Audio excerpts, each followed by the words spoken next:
সুপ্রিয় দর্শক, আপনাদের ভালোবাসা আসলাম এক অসহায় মেয়ের কাছে। আমরা শুনবো তার জীবন কাহিনী। আসসালামু আলাইকুম। হ্যাঁ আপু, কেমন আছো? জি আলহামদুলিল্লাহ ভালো আছি। আচ্ছা, প্রথমে তোমার নামটা জানবো আর তোমার দেশের বাড়ি কোথায়?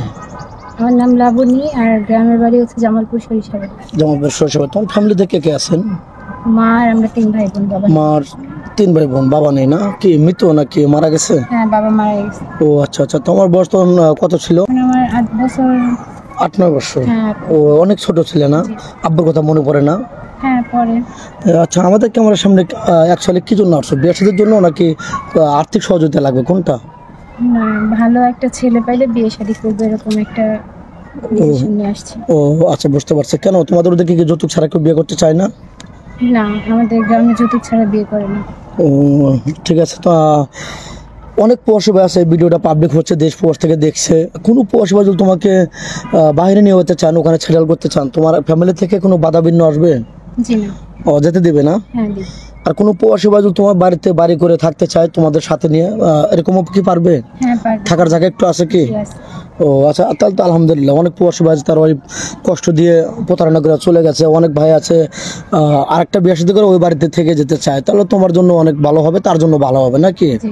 যাই হোক, তোমাদের সংসারটা কার উপর নির্ভরশীল? আমার আম্মুর উপরে। ও তোমার আম্মু কি করেন?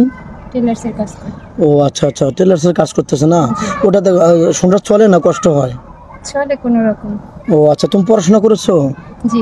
কতটুক? ক্লাস 9 পর্যন্ত। ক্লাস 9 পর্যন্ত। মানে কি তোমার পড়াশোনার ইচ্ছা আরো ছিল?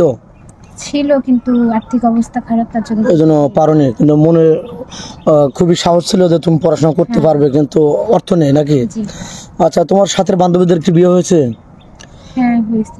তোমার মন চায় না আমি বিয়ে শাদী করে সুখে সংসারে ঘর বাঁধবো, স্বামীর সাথে হাসে গেলে ঠাট্টা, মানে মানে অ্যাকচুয়ালি সবাইকে নিয়ে ভালোভাবে চলবে, এরকম তোমার মন চায় না? মন তো চায়, বাট গরিবের জন্য তো সব স্বপ্ন আর না, পূরণ হয় না। না, অ্যাকচুয়ালি রাইট বলছো। আচ্ছা, তোমার কি যৌথ ফ্যামিলি ভালো লাগে না সিঙ্গেল ফ্যামিলি ভালো লাগে? যত ফ্যামিলি।